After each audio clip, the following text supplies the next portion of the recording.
پھر دن ہوا،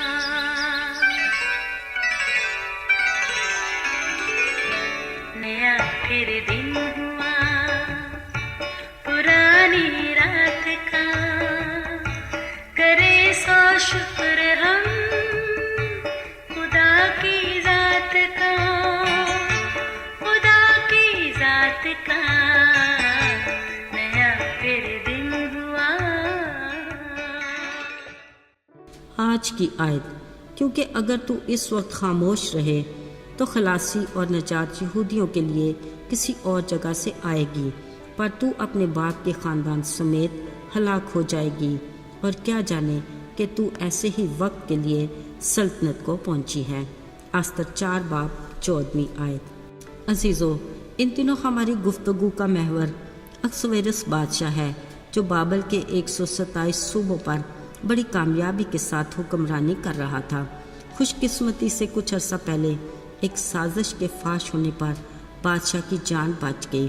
اس سازش کا انکشاف کرنے والا ایک یہودی مرتقی نامی ایک شخص تھا، جو نبوکت نظر بادشاہ کے یروشلم سے لائے اسیروں میں سے ایک تھا۔ حیرت ہے کہ بادشاہ نے اپنے موسم کو فقط تاریخ میں اس کا نام بشمول سازش کے واقعہ کے ساتھ درج کروا کے ماضی میں ہی دھکیل دیا تھا۔ لگتا ہے خدا بھی مرتقی کی وفاداری اور صبر کا امتحان لے رہا تھا۔ خیر، بادشاہ اپنی مملکت میں ہر طرح اور ہر طرف سے مطمئن تھا۔ آج اس نے ایک نئے وزیر کی تعیناتی کی۔ یقیناً یہ نیا وزیر اس کا منصور نظر تھا۔ جبھی اس نے اس نئے وزیر حامان کو ممتاز اور سرفراز کیا اور اس کی کرسی کو اپنے تمام امراء سے برتر رکھا۔ اب بطور خاص بادشاہ کی طرف سے یہ حکم جاری ہوا کہ نئے وزیر حامان کی جھک کر تعظیم کی جائے۔ اب جب بھی وہ محل میں داخل ہونے کے لیے پھاٹک سے گزرتا، سب جھک کر اس کی تعظیم کرتے اور اس کا سر فخر سے بلند ہو جاتا۔ اب تو یوں لگتا وہ اسی طرح دوسروں سے عزت لینے کی خواہش سے کئی بار پھاٹک سے آتا اور جاتا رہتا۔ پھر اچانک ایک دن اسے احساس ہوا کہ ان میں ایک شخص ایسا بھی ہے جو جھک کر اس کی تعظیم نہیں کرتا۔ اس نے ضرور دل میں سوچا ہوگا، یہ گستاخ کون ہو سکتا ہے؟ پتہ چلا یہ شخص مرتقی ہے، جو یہودی قوم کے اسیروں میں سے ایک ہے۔ اب جب بھی حامان پھاٹک سے گزرتا، اس کا خاص دھیان اسی یہودی مرتقی پر ہی ہوتا، جو اس کے لیے اذیت کا باعث بنتا۔ یہ بات پھاٹک پر بیٹھے دیگر پہرے داروں نے بھی محسوس کی اور مرتقی کو اس سے خبردار بھی کیا، مگر وہ جھک کر اس کی تعظیم کرنے سے باز رہا۔ دوسری طرف حامان وزیر کا غصہ بڑھتے بڑھتے حسد میں بدل گیا۔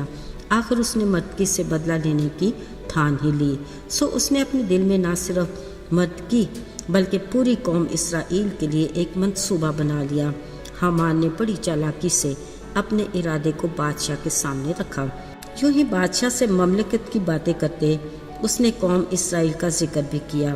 اس نے بڑھتی اس قوم کو بادشاہ کے لیے خطرہ قرار دے کر کہا کہ ان کو ختم کرنے میں ہی احسویرس بادشاہ کی سلامتی ہے۔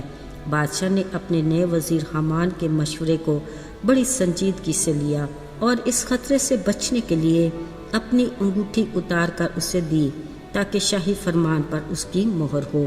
عزیزو، اصل میں یہ خطرہ بادشاہ کے لیے نہیں، اس کے لیے تھا جو اس کا وبال جان بن گیا تھا، مگر اس نے بڑی ہوشیاری سے بادشاہ کو اس خطرے سے بچانے کے لیے اپنی وفاداری کا یقین دلایا اور کہا کہ شاہی خزانے میں چاندی کے 10,000 توڑے بھی دے دوں گا تاکہ کسی شک کی گنجائش بھی نہ رہے۔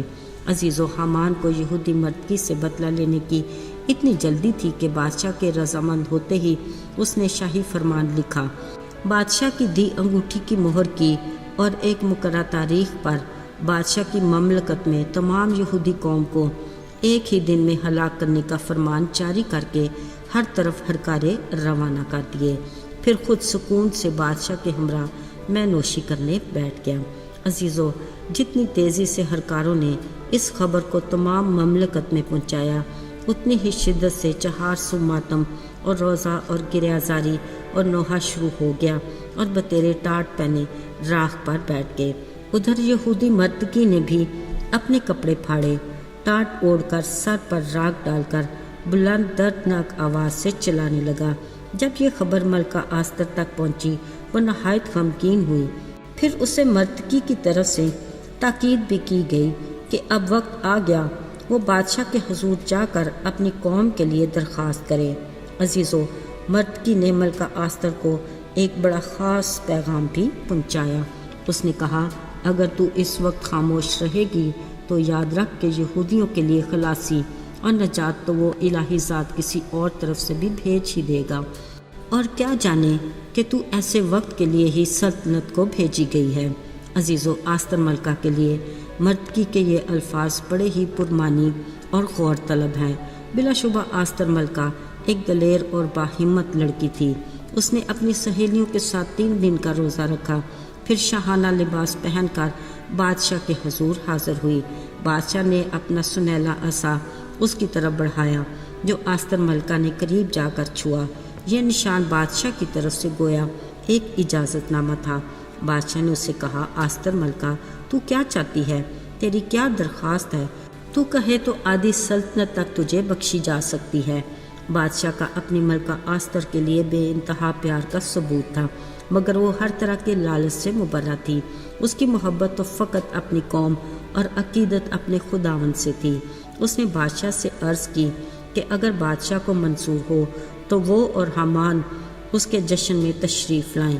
بادشاہ کو اپنی منصور نظر ملکہ آستر کی یہ دعوت ہر طرح سے قبول تھی، مگر پس پردہ اس دعوت کا مطلب کیا تھا؟ بادشاہ اس سے بے خبر تھا۔ یقیناً وہ بھی جان گئی ہوگی کہ آخر وہ اس وقت کے لیے ہی اس سلطنت میں بھیجی گئی ہے جس کو اس نے صدق کے دل سے قبول کیا اور بڑی دلیری سے اپنے پہلے قدم کو اٹھا لیا، اس یقین کے ساتھ کہ آگے خود قادر مطلق خدا اپنے لوگوں کا نگہبان ہے، اور ایسا ہی ہوگا۔ آمین۔ آئیے دعا کریں۔ آئے ہمارے آسمانی باپ، تو جو آسمانوں پر سر بلند ہے، زمین جس پر ہم رہتے ہیں تیرے پاؤں کی چوکی ہے۔